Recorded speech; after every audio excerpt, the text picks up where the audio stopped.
Hello students. आज हम biology के कुछ इम्पॉर्टेंट क्वेश्चन की चर्चा करेंगे जो आने वाले एग्ज़ाम टीजीटी, पीजीटी और जीआईसी लेक्चरर के लिए हेल्पफुल हो सकते हैं। ये क्वेश्चन सारे पॉइंट वाइज हैं।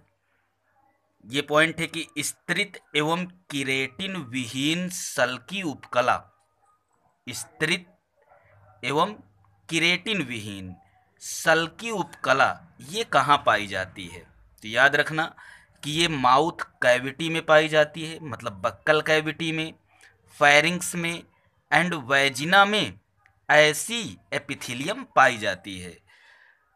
जठर ग्रंथियां कहाँ पाई जाती हैं? तो जठर ग्रंथियां या गैस्ट्रिक ग्लैंड्स ये स्टमक में पाई जाती हैं। और ये होती कैसी हैं? तो ये ब्रांचेड होती हैं, शाखित होती हैं और ये नलिकाकार या ट्यूबुलर होती हैं। पॉइंट है स्पंजिया है, तो स्पंजिया यूनिसेक्सुअल होता है। स्पंजिया जो है वो यूनिसेक्सुअल होता है।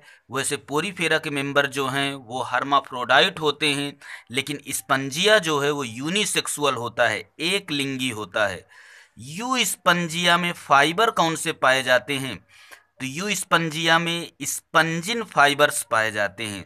यू स्पंजिया में स्पंजिन फाइबर्स पाए जाते हैं। Sponge used in scrubbing and polishing is, नाम बताना है स्पंज का जो प्रयोग किया जाता है रगड़ने पर और पॉलिश करने पर। वो कौन सा स्पंज होगा? तो वो यू स्पंजिया होगा। याद रखना यू स्पंजिया होगा। Reproductive cells present in gemmules are, reproductive cells प्रजनन कोशिकाएं प्रेजेंट होती हैं जेम्यूल कोशिकाओं पर, जेम्यूल्स पर। ये जेम्यूल्स जो है इस पर कौन सी रिप्रोडक्टिव सेल्स पाई जाएंगी? तो जेम्यूल्स पर आर्कियोसाइट्स पाई जाती हैं। और आर्कियोसाइट्स टोटीपोटेंट सेल्स होती हैं। ठीक, पूर्ण शक्तिमान कोशिकाएं होती हैं। ब्लू व्हेल कितनी लंबी होती है? तो ब्लू व्हेल 100 फीट लंबी होती है और इसका वजन 150 टन होता है। Heart weight of blue whale, अब अगर इसकी लंबाई इतनी ज्यादा है, इतनी इसकी अगर वजनाहट है, तो इसका ये वेट कितना होगा? इसकी जीभ का, सॉरी हृदय का, हार्ट का वेट भी ज़्यादा होगा। इतना वजन का है ये ब्लू व्हेल और इतने फिट लॉन्ग है, 100 फीट लॉन्ग है।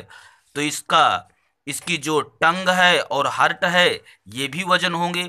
तो heart weight of blue whale का हार्ट की वजनाहट होती है 600 किलोग्राम की। 600 किलोग्राम का हृदय होता है इसका। टंग का वेट कितना होगा? जीभ का वजन, तो इसके जीभ का वजन 1500 किलोग्राम होता है। 1500 किलोग्राम, 1500 किलोग्राम इसके जीभ का वजन होता है।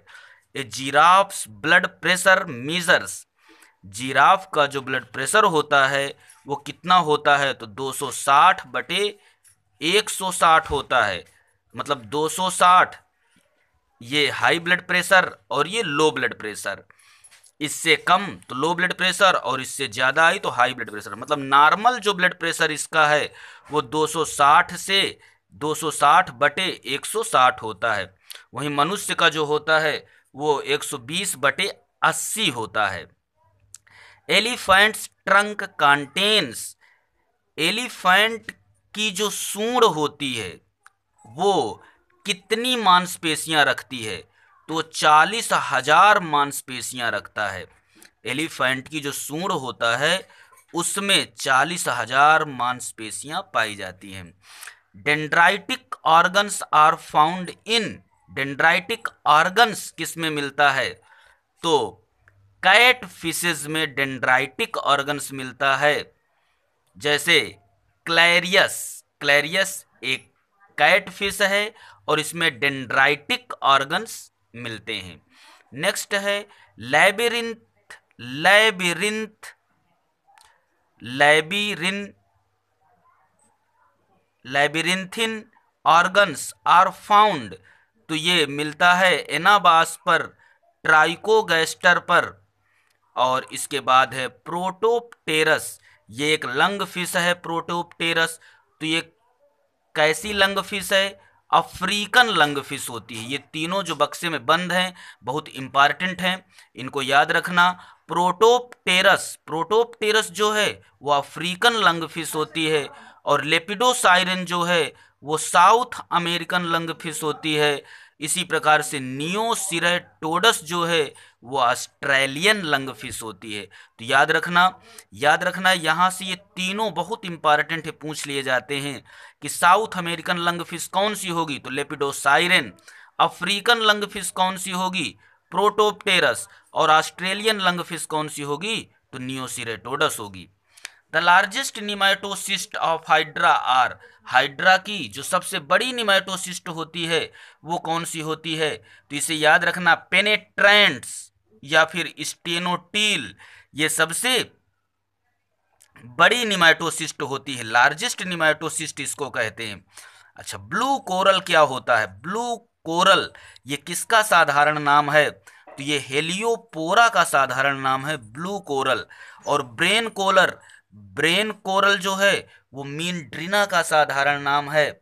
और स्टिंगिंग कोरल जो है ये मिल्लेपोरा का साधारण नाम है। और जो आर्गन पाइप कोरल है ये ट्यूबिपोरा का साधारण नाम होता है। ये याद रखना, यहाँ से कई बार क्वेश्चन एग्जाम पर आए हुए हैं।